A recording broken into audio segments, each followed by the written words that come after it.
Hello everyone, welcome back to online study zone. आज है Sunday और कल आपको होमवर्क मिला था कि मतलब पीछे एक सप्ताह का जो भी चीज़ें दी गई थी उसका टेस्ट होने वाला था। तो मैंने पीडीएफ यानी टेस्ट का क्वेश्चंस 75 क्वेश्चंस टेलीग्राम ग्रुप में डाल दिया है और आंसर की भी मैंने वहाँ पे अपलोड कर दिया है। जो लोग टेस्ट नहीं लगाए हैं टेस्ट लगा लीजिएगा। फिलहाल हम लोग यहाँ पे लाइब्रेरी में टेस्ट हम लोग का कंप्लीट हो चुका है और आज के विनर रहे रवि जी। तो रवि जी के लिए थोड़ा सा क्लैप करते हैं। तो आई होप कि फ्रेंड्स आप लोग भी टेस्ट अपना कंप्लीट कर लीजिएगा और हम लोग इस वीडियो में क्या रहेंगे, जो कि क्वेश्चंस आपके 75 थे उसी को डिस्कस करने वाले हैं। तो वीडियो के साथ एंड तक बने रहिए और साथ ही साथ आज की इस वीडियो में आपको स्टैटिक जीके भी देखने को मिलने वाला है। तो वीडियो में एंड तक बने रहिएगा क्योंकि स्टैटिक जीके क्वेश्चंस आपको रेगुलर देखने को मिलेगा। तो हम लोग शुरू करते हैं। सबसे पहला क्वेश्चन था ये था कि पूर्व वैदिक या ऋग वैदिक संस्कृति का काल किसे माना जाता है, यानी कहाँ से कहाँ तक के लिए ऋग वैदिक संस्कृति काल माना जाता है। 1000 से 1500 ईसा पूर्व। 1500 ईसा पूर्व से 1000 ईसा पूर्व को ऋग वैदिक काल और 1000 से 600 ईसा पूर्व तक को उत्तर वैदिक काल। सेकेंड क्वेश्चन है कि ऋग्वेद के किस मंडल में शूद्र का उल्लेख पहली बार मिलता है। 10वें मंडल में। 10वें मंडल इसका राइट आंसर होता। क्वेश्चन नंबर थर्ड, मीमांसा या पूर्व मीमांसा के दर्श प्रतिपादक कौन थे। देखिए, मीमांसा या फिर पूर्व मीमांसा का है, दोनों का आपका जैमिनी ही होता है। ठीक है, कहीं मीमांसा लिखता है कहीं पूर्व मीमांसा लिखता है। ऑप्शंस में हम डिस्कशन कर लेते हैं। ऑप्शंस आपका था बद्रायण। बद्रायण होते हैं उत्तर मीमांसा के और कपिल होते हैं किसके, साक्य दर्शन के कपिल। और साक्य जो है भारत के सबसे प्राचीन दर्शन में से एक माना जाता है साक्य दर्शन। और गौतम जो था वो आपका न्याय दर्शन के गौतम हो जाते हैं। क्वेश्चन नंबर 4, आर्यों के आर्कटिक होम सिद्धांत के प्रतिपादक कि कौन थे या फिर पक्ष किसने लिया था, यानी बीजी तिलक। बिल्कुल सही है। क्या मतलब कि बीजी तिलक का मानना था कि आर्यों का जो निवास है वो आर्कटिक था। ठीक है, जबकि मैक्स मुलर ने मध्य एशिया बताया था। तो यहाँ पे सही आंसर हो जाएगा ऑप्शन सी। क्वेश्चन नंबर 5 है कि किसी द्रव की पृष्ठ तनाव ताप के साथ क्या प्रभाव होता है। ताप में वृद्धि होता है तो घटता है। ताप वृद्धि के साथ घटता है। किसी द्रव का पृष्ठ तनाव ताप वृद्धि के साथ घटता है।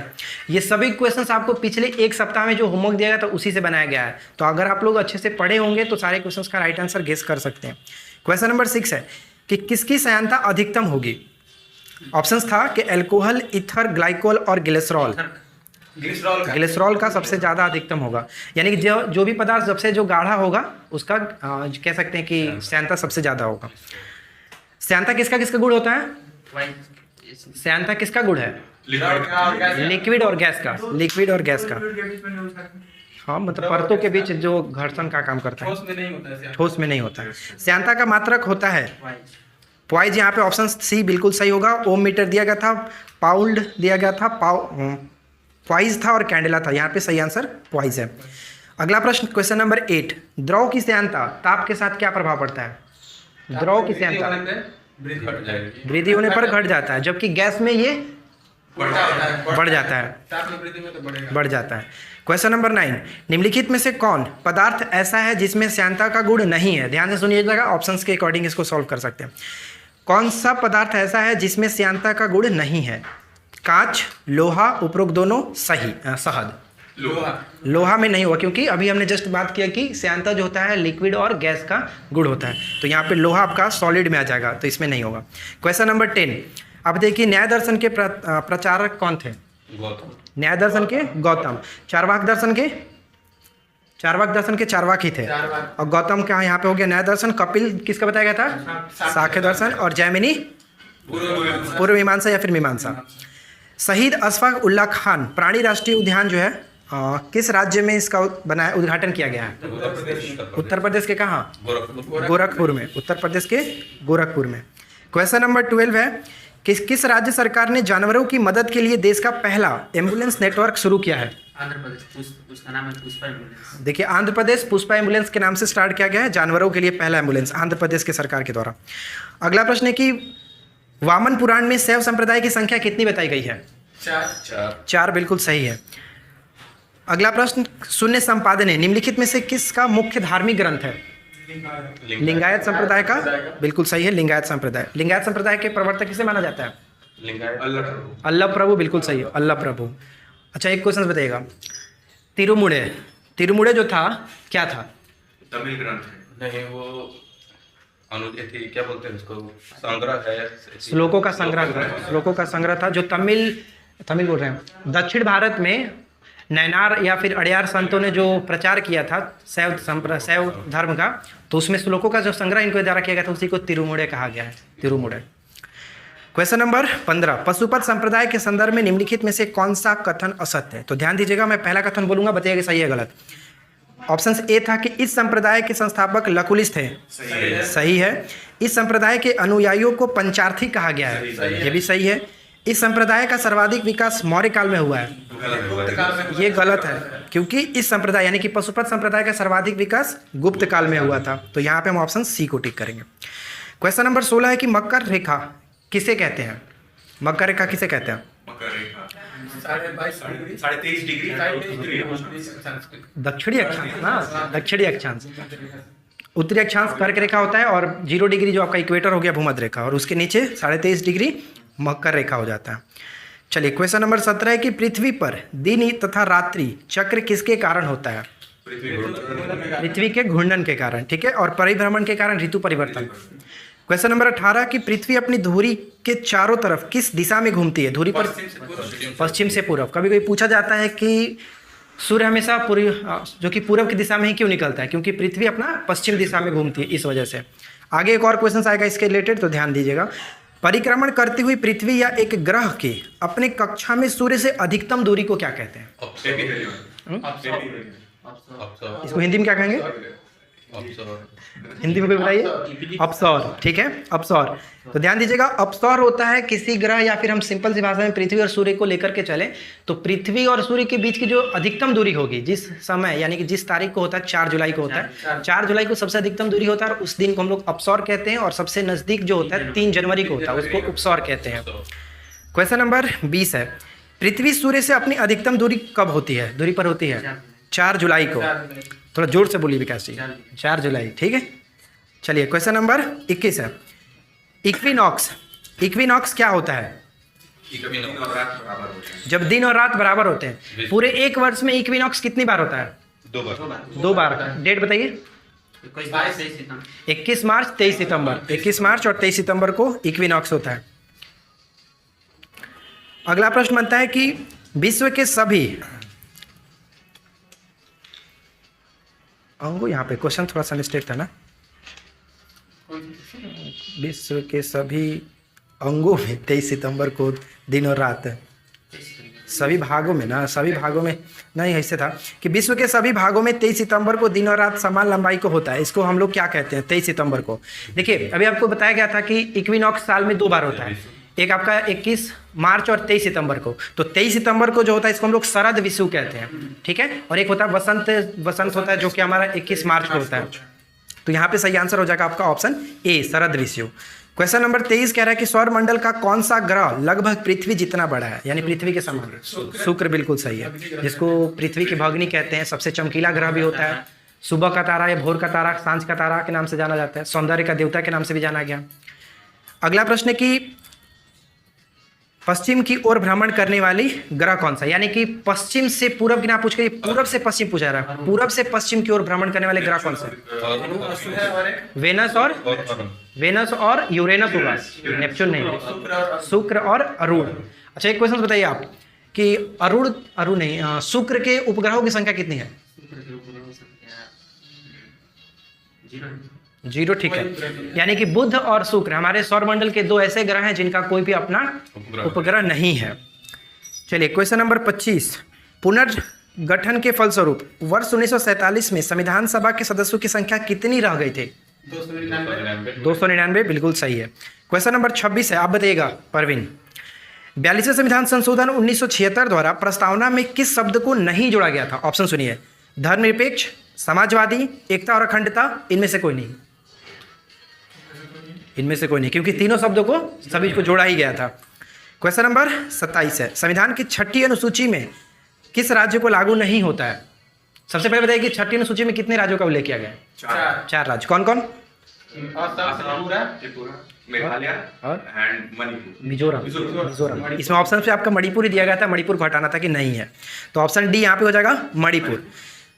क्वेश्चन नंबर 28 है कि संविधान के अनुसूची तथा उससे संबंधित विषय के संबंध में यहाँ पे बताना कि कौन सुमेलित नहीं है। तो प्रथम अनुसूची का संबंध इसमें मैच किया गया है राज्य एवं केंद्र शासित प्रदेशों की सूची के संबंध में, तो ये तो बिल्कुल सही है।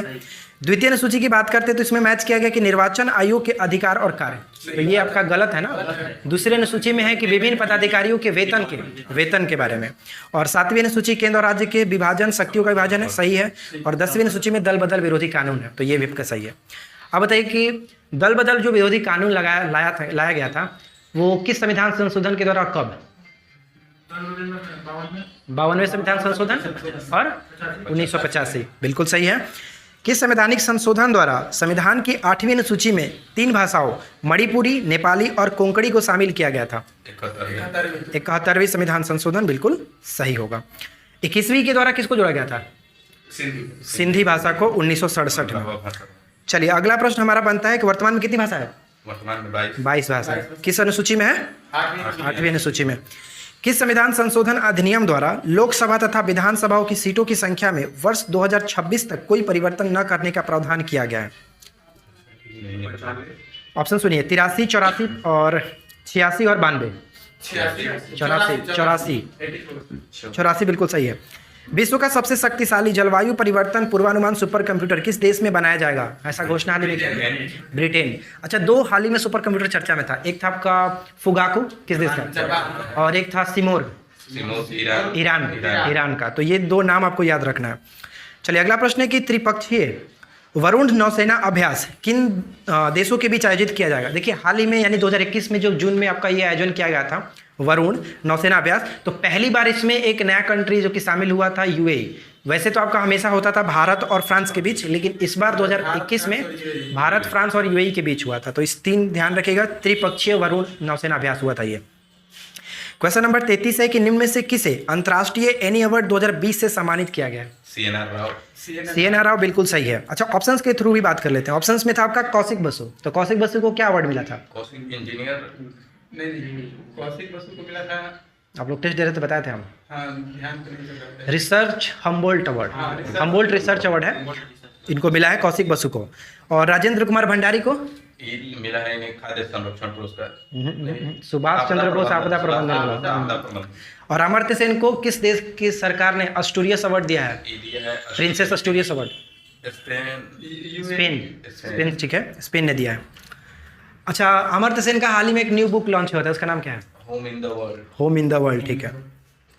अगला प्रश्न है कि निम्नलिखित में से किस संस्था ने दोस्त फॉर लाइफ नामक मोबाइल ऐप को लॉन्च किया है? दोस्त फॉर लाइफ CBSE ने लॉन्च किया था। 2021 का लॉरियस वर्ल्ड स्पोर्ट अवार्ड्स में किस महिला खिलाड़ी ने शीर्ष खिताब जीता है? सेरेना विलियम्स, तो आप गलती किए तो फिर वही बोल रहे हैं। नाओमी ओसाका सही है, ठीक है। राफेल नडाल पुरुष में हो जाएगा। भारत में आर्थिक नियोजन कब प्रारंभ हुआ था?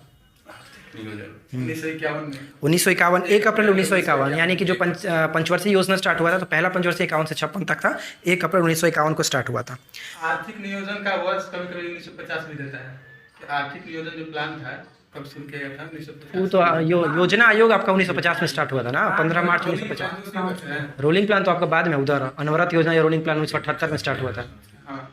चलिए अगला प्रश्न है, भारत के लिए नियोजित अर्थव्यवस्था, जिसका हम कह सकते हैं प्लान्ड इकोनॉमी फॉर इंडिया नामक पुस्तक किसने लिखा? एकदम VVI प्रश्न है ये, हमेशा देखने को मिलेगा आपको। M विश्वेश्वरैया, बिल्कुल सही होगा।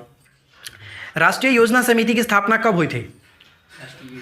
यानी कि नेशनल प्लानिंग कमेटी 1938, बिल्कुल सही है। अच्छा, इसमें किसके नेतृत्व में हुआ था? जवाहरलाल नेहरू इसके अध्यक्ष थे। नेतृत्व पूछा जाए तो सुभाष चंद्र बोस, हरिपुरा अधिवेशन 1938 में, इसको ध्यान रखिए। वह पंचवर्षीय योजना जिसका 4 सरकारों ने अपने अपने तरीके से प्रारूप तैयार किया था? 8वीं पंचवर्षीय योजना। समय बताइए।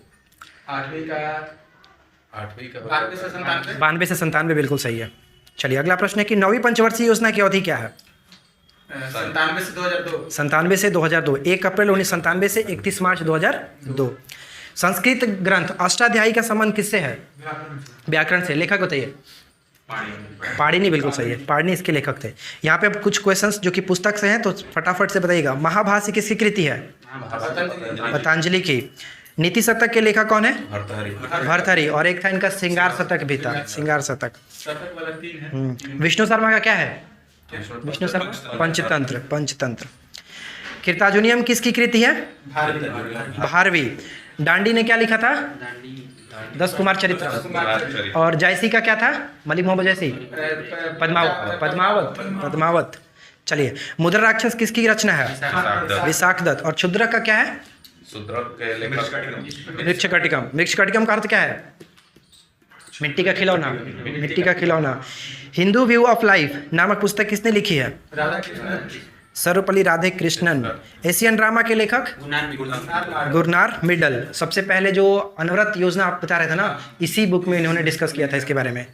Asian Drama Gunnar Myrdal. Denmark का राष्ट्रीय चिन्ह क्या है? समुद्री तट। समुद्री तट। गुलदाउदी किसका है? जापान जापान का। अगला प्रश्न 49 है। रूस की संसद का नाम बताइए। ड्यूमा। और डायट किसका है? Japan. Folketing Denmark. Denmark. Folketing Denmark. Question number 50। Hertz क्या मापने की यूनिट है? फ्रीक्वेंसी, तरंगों की आवृत्ति कह सकते हैं। निम्नलिखित में से कौन सा एक सदिश राशि नहीं है? तो ध्यान दीजिएगा ऑप्शन। संवेग, वेग, कोणीय वेग और द्रव्यमान। तो द्रव्यमान यहाँ पे आपका सदिश राशि नहीं है।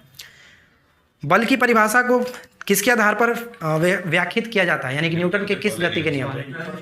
न्यूटन के फर्स्ट नियम से हम लोग गति की बल की परिभाषा लेते हैं, और इसका जो व्यंजन हमें मिलता है यानी कि जो द्वितीय नियम से मिलता है। निम्न में से विद्युत का सबसे अच्छा चालक कौन सा है? चांदी। चांदी सबसे अच्छा चालक है, ठीक है। और सबसे कम जो होता है आपका लेड हो जाएगा। और सोना के बारे में तो आपको पता ही है, स्वर्ण जो कि सबसे कम अभिक्रियाशील होगा। अगला प्रश्न है कि निम्न में से कौन सी धातु स्वतंत्र अवस्था में पाई जाती है? सोना यहाँ पे सही होगा, ऑप्शन बी को टिक करेंगे। निम्न में से किसे भविष्य के धातु कहा जाता है? भविष्य का धातु टाइटेनियम भविष्य का धातु। आशा के धातु के रूप में आशा के धातु यूरेनियम हो जाएगा, और भविष्य का धातु हो जाता है भविष्य का ईंधन के रूप में भी जानते हैं हाइड्रोजन। चलिए आगे बढ़ते हैं। भगवान बुद्ध की सेवा में बिंबिसार ने किस राजवैद्य को भेजा था? जीवक को भेजा था। सुधा दैत्यवाद के प्रतिपादक कौन थे? विष्णु। सुधा दैत्य के विष्णु स्वामी। रामानुचार्य जो थे विशिष्ट दैत्यवाद के थे। और दैत्यवाद के माधवाचार्य थे ना, दैत्यवाद के माधवाचार्य। और यहाँ पे आपका निम्बार्काचार्य के द्वैतवाद द्वैत स्क्वायर ना। अवतार सिद्धांत किस धर्म का महत्वपूर्ण विशेषता है? वैष्णव। देखिए ऑप्शंस में आपका वैष्णव धर्म भी दिया गया था, और इनमें से कोई नहीं दिया गया। जो कि आपका पहले ऑप्शन से हमारा वैष्णव धर्म दिख रहा है, तो हम वहाँ पे टिक करेंगे, क्योंकि ये जो था आपका भागवत धर्म से संबंधित है, तो वैष्णव धर्म को ही भागवत धर्म कहते हैं। तो ऑप्शन हम सी को टिक करेंगे। और आंसर की में आपको डी आंसर देखने को मिलेगा। इनमें से कोई नहीं, तो आप इसको थोड़ा सा सुधार कर लीजिएगा। चलिए क्वेश्चन नंबर 59 है कि राजा कुलशेखर जो एक विष्णु भक्त थे, निम्नलिखित में से किस राज्य के प्रसिद्ध संत थे? ये केरल राज्य के। भागवत धर्म का उद्भव किस काल में हुआ था? मौर्योत्तर काल में। मौर्योत्तर काल में भागवत धर्म का मौर्योत्तर काल में, ऑप्शन सी।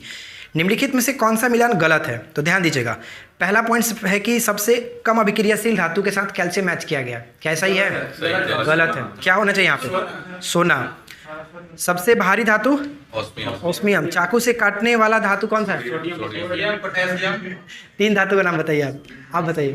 हाँ, सोडियम, लिथियम और पोटेशियम। आवर्त सारणी में धातु स्थित है किस ओर? बाईं ओर। पंचरात्र क्या है? पंचरात्र धर्म के जो पाशक हैं जी आपके नारायण के पूजा को कहा जाता है पंचरात्र। नारायण के पूजा को पंचरात्र है, और कृष्ण के भक्त को भागवत कहा जाता है, ठीक है।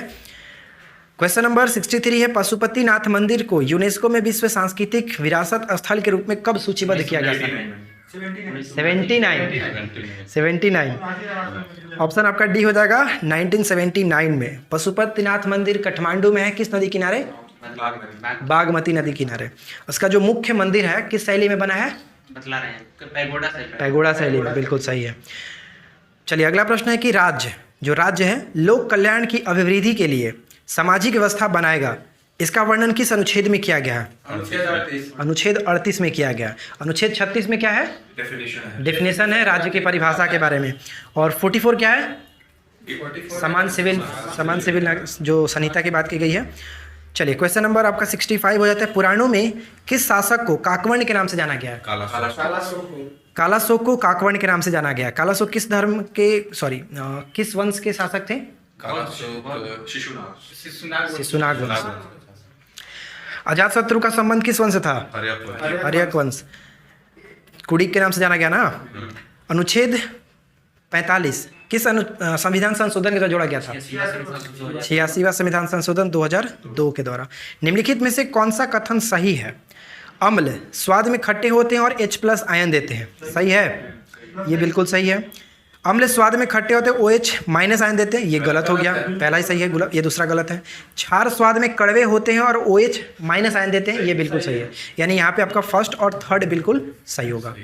हाइड्रोजन सभी अम्लों का एक आवश्यक अवयव है, यह सबसे पहले किसने सिद्ध किया था या फिर किसने कहा था?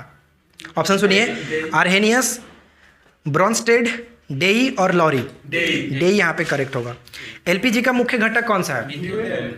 एलपीजी का मुख्य घटक होता है ब्यूटेन, सबसे ज़्यादा मतलब ब्यूटेन होता है। ब्यूटेन और प्रोपेन का ऐसा मिश्रण होता है। चलिए अगला प्रश्न है कि हाल ही में किन दो देशों ने संयुक्त अभ्यास मुस्तफ़ा केमाल अतातुर्क शुरू किया था? तुर्की और अजरबैजान। ऑप्शन सी बिल्कुल सही होगा, तुर्की और अजरबैजान। हाल ही में किसने प्रौद्योगिकी प्लेटफॉर्म ईपीजीएस लॉन्च किया है? LIC ने लॉन्च किया है ईपीजीएस। LIC की स्थापना 1956। और वर्तमान में कौन है? MR कुमार हैं कि सिद्धार्थ हुए थे? आप लोग थोड़ा सा यहाँ पे देख लीजिएगा दोनों में से क्या होना चाहिए। LIC का कमेंट करके बताएगा कि वर्तमान में इसके जो हेड हैं वो कौन है। हाल ही में रेबीज मुक्त होने वाला देश का पहला राज्य कौन सा है? गोवा। जड़ें विकसित होती हैं किससे? प्रांकुर से। कंफ्यूजन हो रहा है ना? ठीक है जड़े जो होते हैं मूलांकुर से, जड़े मूलांकुर से और तना जो कि प्रांकुर से होता है, तो यहाँ पे बी होगा सही आंसर। क्वेश्चन नंबर 74 है कि निम्नलिखित में से किसने यह मूल अवधारणा प्रस्तुत की थी कि सभी जीव कोशिकाओं के बने होते हैं? यानी कि सिंपल सी भाषा में कह सकते हैं कि कोशिका सिद्धांत किसने दिया था? तो स्लाइडेन और स्वान ने। तो स्लाइडेन यहाँ पे ऑप्शन आप देख सकते हैं 2 और 4, ऑप्शन डी को टिक करेंगे 2 और 4। क्वेश्चन नंबर 75 जो कि लास्ट क्वेश्चन है कि उस गणतंत्र का नाम बताइए जो 6ठी शताब्दी ईसा पूर्व 8 राज्यों का एक संघ था। वज्जी की राजधानी वैशाली। वज्जी की राजधानी वैशाली। तो देखिए यहाँ पे आपका टेस्ट वाला जो क्वेश्चन था 75 हम लोगों ने डिस्कशन कर लिया है और उम्मीद करते हैं कि आप लोगों को ये वीडियो पसंद आएगा। अब आपके साथ हम लोग स्टैटिक जी के कुछ डिस्कशन करेंगे जो कि आपका ये रेगुलर बेसिस पे होगा, तो स्टैटिक जी के आप हमारे साथ पढ़ सकते हैं। चलिए पहला क्वेश्चन है और आप लोग भी ध्यान से सुनिएगा और बताइएगा। पहला प्रश्न बनता है कि बोमिडला दर्रा किस राज्य में है? अरुणाचल प्रदेश।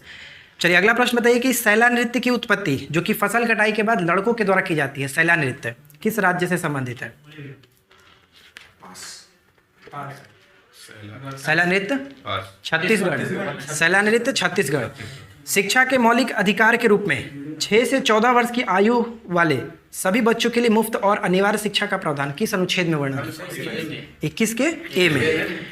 चलिए अगला प्रश्न कह रहा है कि बेलांचली जिसको हम लोग लिटोरल के नाम से भी जानते हैं, बेलांचली वन कहाँ पाया जाता है? सुंदरी जो कि पश्चिम बंगाल के सुंदरी वन जो आपने देखा होगा, वहाँ पर ज़्यादातर मैंग्रोव वन के अंतर्गत आता है ये सुंदरी वन। हाँ सुंदरी वृक्ष होता है। दूसरा एंग्लो मैसूर युद्ध कब हुआ था?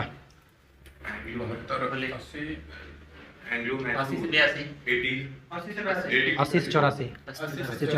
पहला हुआ था 67 से 69 तक, यानी 1767 से 69 तक। दूसरा आपका हुआ 80 से 84 चलता है और तीसरा हम लोग 90 से 92 देखते हैं। हाँ दूसरा में टिप्पू चलता है।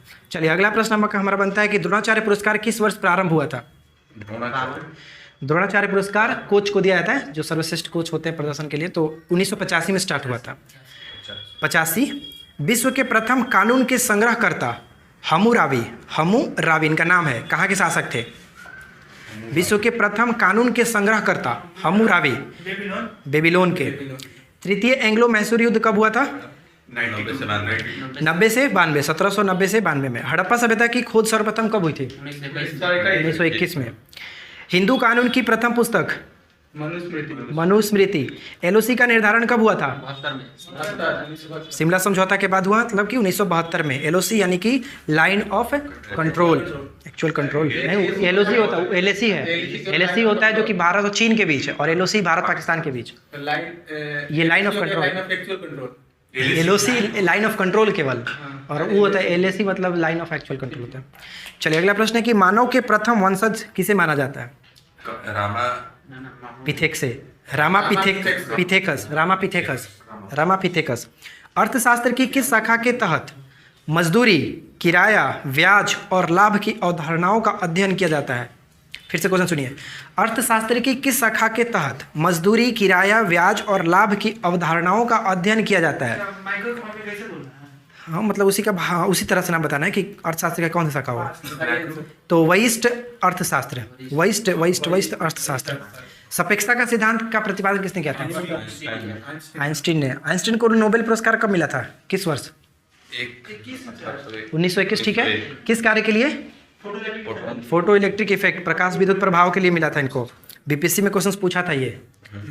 चलिए अगला प्रश्न है कि टीपू सुल्तान के शासनकाल में उनके राज्य मैसूर की राजधानी कहाँ थी? श्रीरंगपट्टनम। अगला प्रश्न बनता है कि विश्व का कॉफी बाउल किसे कहा जाता है? विश्व का coffee bowl Brazil. Radha Reddy का संबंध किस नृत्य शैली से है? भरतनाट्यम। राधा मोहन कप है वो, पोलो से। तो आपका राधा रेड्डी का संबंध होता है नृत्य से कुचिपुड़ी। कुचिपुड़ी किस राज्य से है? आंध्र प्रदेश से। अनुच्छेद 370 का प्रारूप किसने तैयार किया था? जो कि जम्मू कश्मीर को विशेष दर्जा देता था। बोलिए। गोपाल स्वामी अयंगर। मानव विकास रिपोर्ट पहली बार प्रस्तुत किया गया था कब? 1990 में। किसके द्वारा प्रकाशित किया था प्रत्येक साल? यूएनडीपी के द्वारा, United Nation Development Programme. Arun Kumar Mishra तो ये मानवाधिकार आयोग के अध्यक्ष है ना। चलिए अगला बताइए। मध्याह्न भोजन योजना आरंभ करने वाला राज्य, यानी कि मिड डे मील जो है, मिड डे मील सबसे पहले तमिलनाडु, कब? 1995 से। यूएसए के किसी राज्य के गवर्नर बनने वाले पहले भारतीय अमेरिकी कौन है? बॉबी जिंदल। वर्तमान में ये कहाँ के गवर्नर हैं? मतलब यूएसए में वर्तमान में कहाँ के गवर्नर हैं?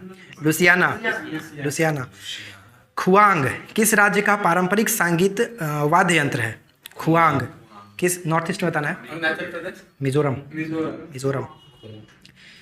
देखिए एक त्यौहार वहाँ पे होता है, चापचारकूट वहीं का होता है ना, चापचारकूट। चलिए अगला प्रश्न है कि कृष्णा नदी का उद्गम स्थल कहाँ है?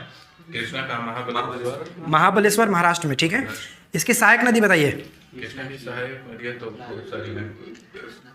देखिए सुनिए, कोयना, पंचगंगा, दूधगंगा, घाट प्रभा, मालप्रभा और भीमा कह सकते हैं, और एक मूसी कह सकते हैं, मूसी। म्यांमार से सीमा बनाने वाले भारतीय राज्यों की संख्या कितनी है? 4। कौन कौन? अरुणाचल प्रदेश, नागालैंड, मणिपुर, मिजोरम। बिल्कुल सही। अरुणाचल प्रदेश, नागालैंड, मणिपुर और मिजोरम। अंतर्राष्ट्रीय जैव विविधता दिवस कब मनाया जाता है? 22 मई। पड़ोसी देशों के नाम अगर आप याद रखना, पड़ोसी देशों के नहीं, पड़ोसी राज्य जो हैं, क्या बोल रहा हूँ, मतलब पड़ोसी देशों से सटने वाले भारतीय राज्य के नाम अगर आप ट्रिक से याद करना चाहते हैं तो ऑलरेडी वीडियो बनाया हुआ है, आप वहाँ पे जाकर के देख सकते हैं, जो कि ट्रिक से आप याद कर सकते हैं बहुत ही सिंपल तरीके से। अंतर्राष्ट्रीय जैव विविधता दिवस 22 मई। किसने वर्धा योजना या फिर बुनियादी शिक्षा को प्रस्तावित किया था? किसने? महात्मा गांधी ने। यंग इंडिया पुस्तक के लेखक कौन है? लाला लाजपत राय।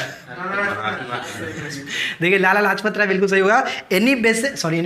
यंग इंडिया जो है, यंग इंडिया पत्रिका के जो संपादक थे वो महात्मा गांधी थे, लेकिन यंग इंडिया पुस्तक अगर कहा जाए तो वहाँ पे लाला लाजपत राय।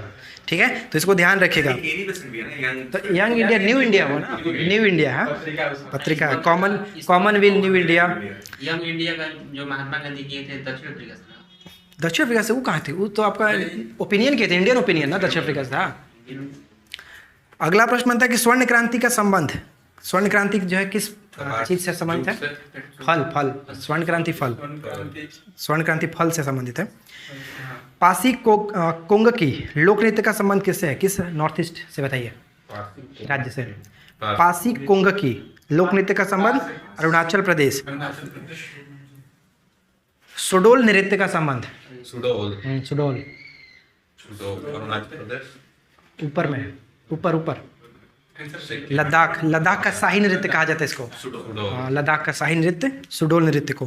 कंप्यूटर के संदर्भ में WORM वर्म कह सकते हैं। वर्म का पूर्ण रूप क्या है कंप्यूटर के क्षेत्र में?